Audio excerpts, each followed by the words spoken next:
Hi class, this is Mr. Sills. I'll be your instructor this semester for History 1301 online here at Kilgore College. I just wanted to make a short video and go through some of the highlights of the course so that as much of this information is as crystal clear as possible so that there's no confusion, or at least as little confusion as possible. So let's start with the introduction to course, or the start here page. This is the first page you'll come to, especially this opening week of the semester. I'll have the entry point of the course right here. And you can see I go through the reasons why we study history. So make sure you read through those. There'll be a question or two on the first unit exam about this material, so it is important. And then at the very bottom here, I give you some instructions for specific links to go to. And most of those are right here in the Start Here tab. And here's the course syllabus I give you. It's the same syllabus, but I give you two different versions. One's PDF version and one is Word. So if you take a look at that, here are a couple of key highlights from the syllabus. Of course, you are responsible for reading the entire syllabus thoroughly. You would have a syllabus quiz to take this week. So here's my contact information on the syllabus. One of the real advantages of taking a course at a college with small class sizes like Kilgore College is that you have access to your instructor. If you're taking this course at a larger university, say a Stephen F. Austin, you probably take this course with 100 to 200 classmates. If you were taking this same course at Texas A&M University in College Station, it might be 300 or 400 students in this course, but here we cap it at 32 students.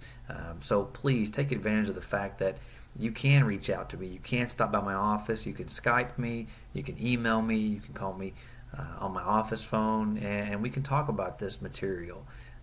Please don't think you're ever bothering me or annoying me by contacting me for assistance. That's what I'm here for, and I'm glad to help.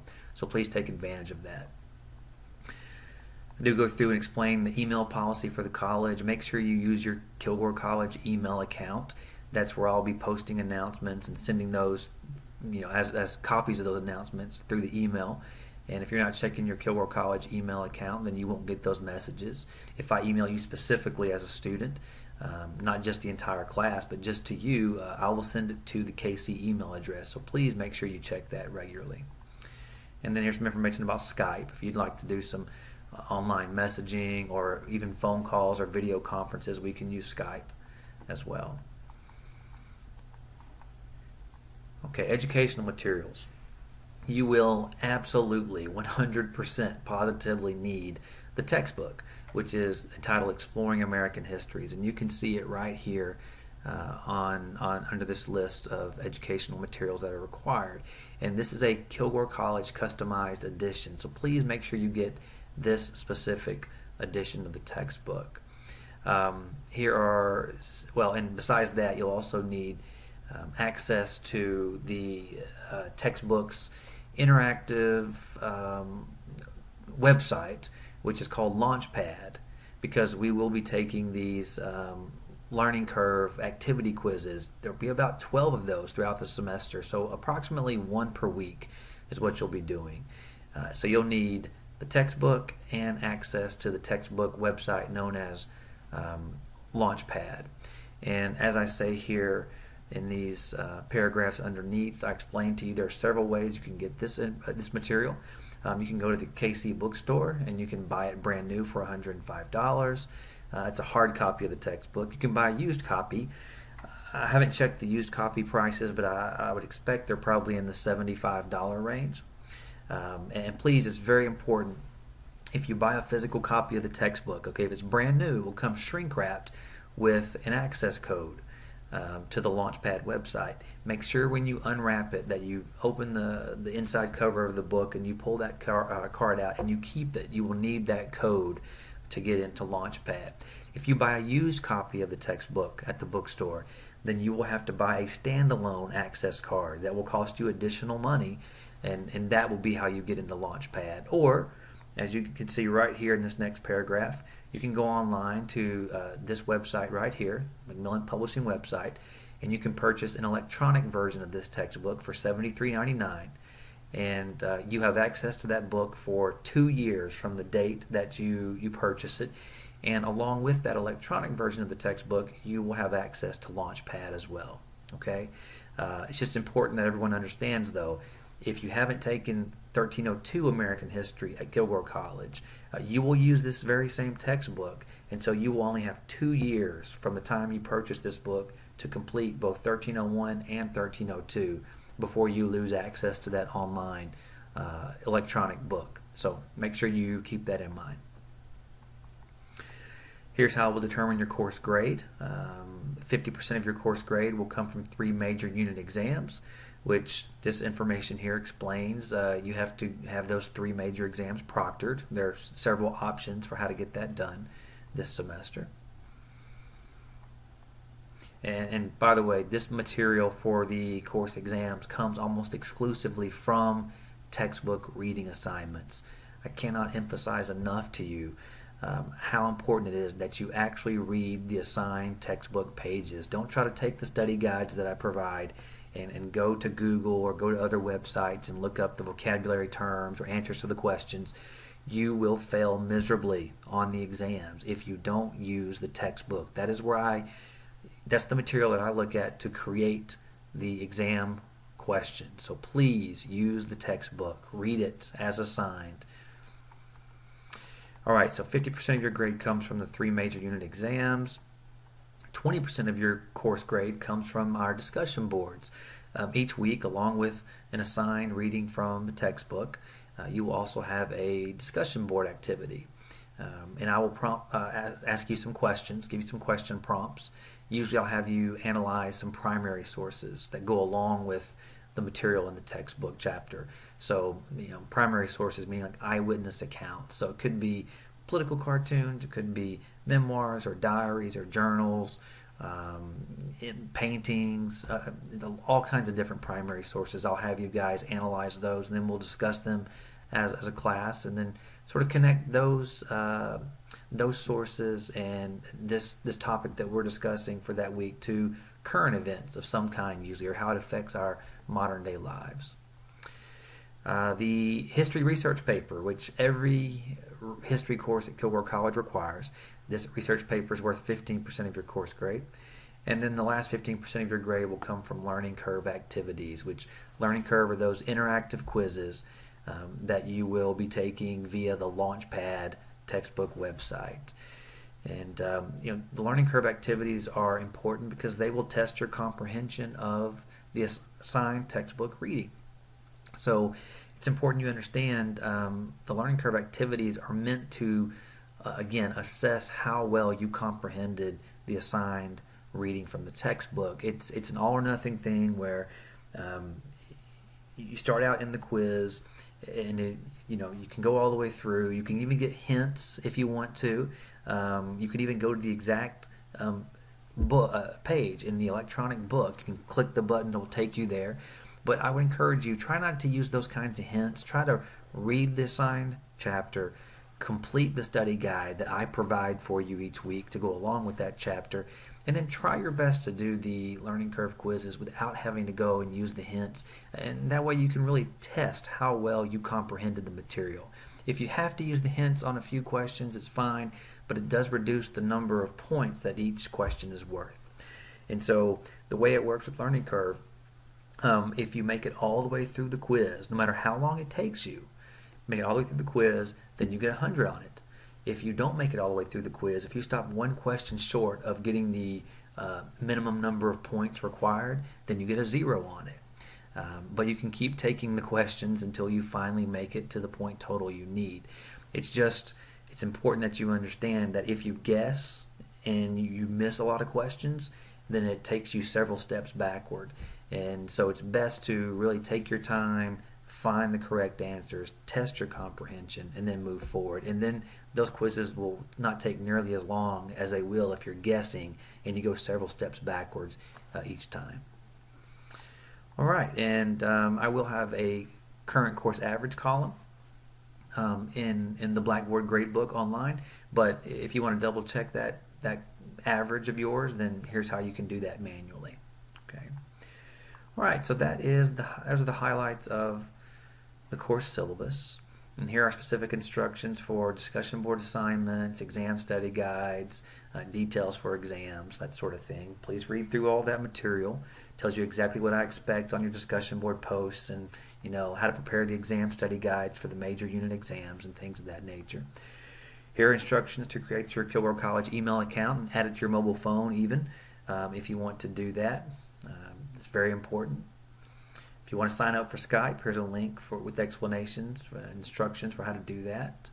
Let me click on How to Excel in this course link. This is something that you all should read very carefully. If you will follow these tips, you have a really good chance of earning an excellent grade for this course.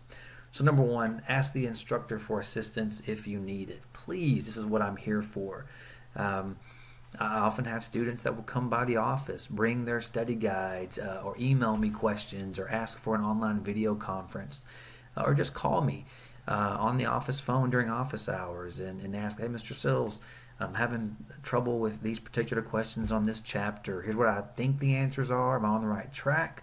I'm glad to help you with those sorts of things. So please let me assist you. Don't be shy about asking for help. Number two, in class, if you want to do well on the major unit exams, you've got to read the assigned textbook material. And as you read the assigned textbook material each week, please use the instructor-provided study guides. I create these study guides. I give you a list of vocabulary words from that particular chapter. I give you short answer questions for that particular chapter. And these things are all in chronological order throughout the chapter, so that as you read, if you'll print out my study guide and put it beside your book, and you will physically write out thorough answers to the study guides, and then you keep that study guide, and then when you go back and you get ready to prepare and study for the major unit exam, then you read over those notes. Those are like your lecture notes in a face-to-face class. So if you will use my instructor-provided study guides, you will answer them thoroughly, and you will study those questions.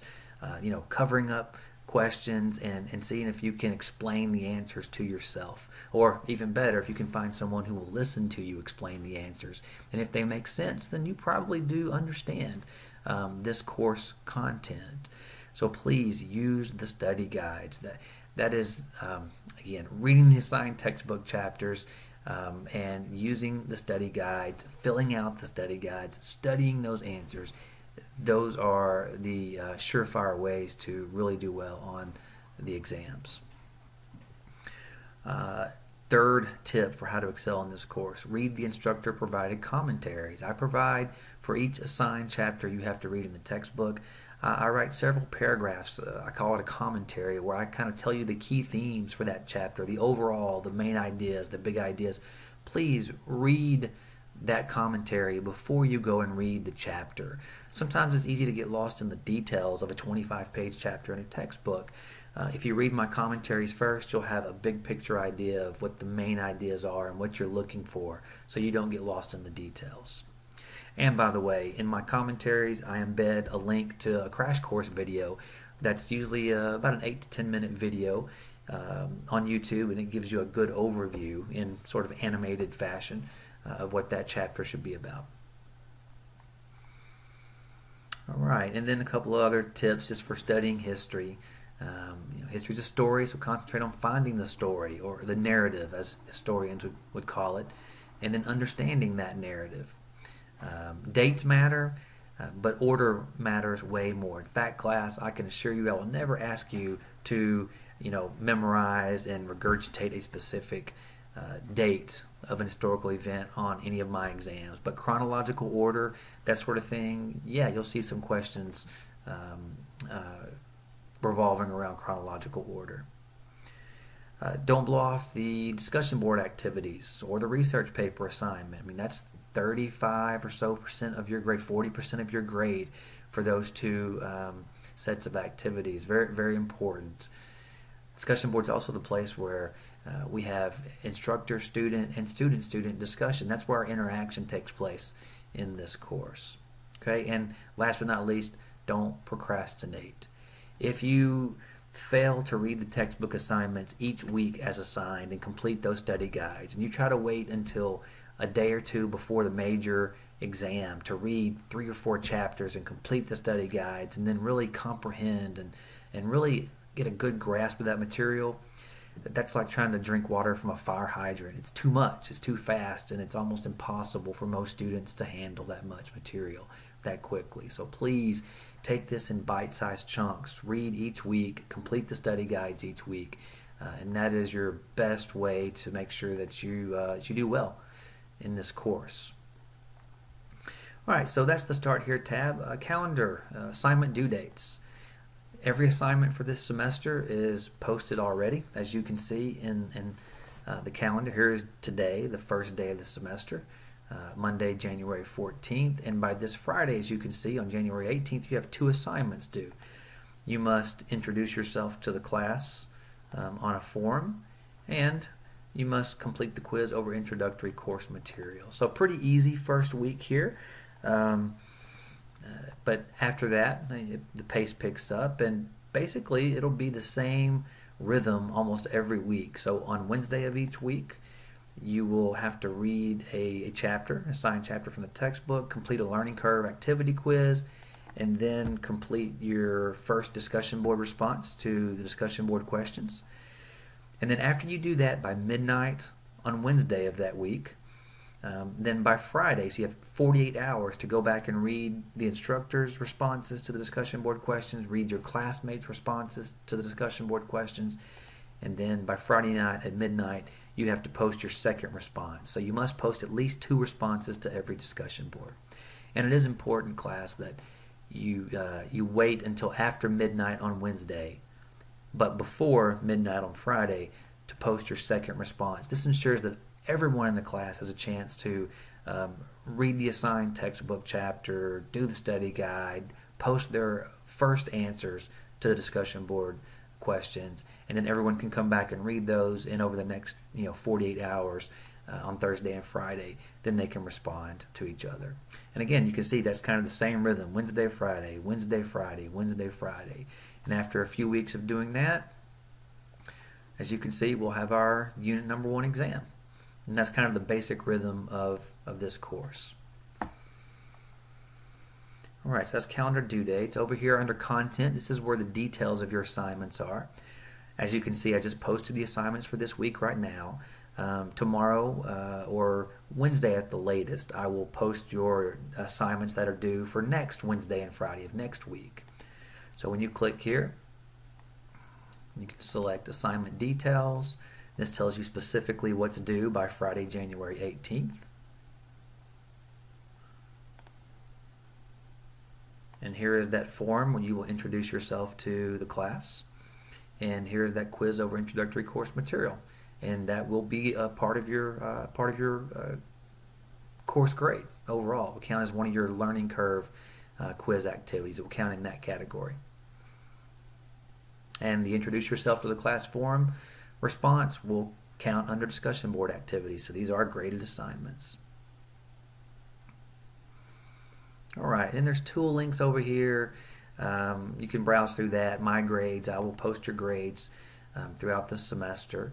And as you can see down here at toward the bottom, current course average. So there will be a running course average. You can check your course average at any point throughout the semester right here and see where you stand in the course. Announcements. After this first week of the semester, I will make this the entry point for the course, meaning whenever you log in and click on My Class, this is where you will land, so you can see any brand new announcements that are made. And by the way, any announcements that I post here, I will also send to your KC email address as a copy, just to make sure you receive those. All right, and that's pretty much the highlights of this course. If anyone has any questions, if you're unclear about anything, if you need assistance at any point this semester, even if it's on a regular basis, I'm certainly glad to help any students who are trying to help themselves. I want you to do well, and I'm glad to help you in any way possible, any way reasonable. So don't hesitate to contact me. Glad to have you guys in the class.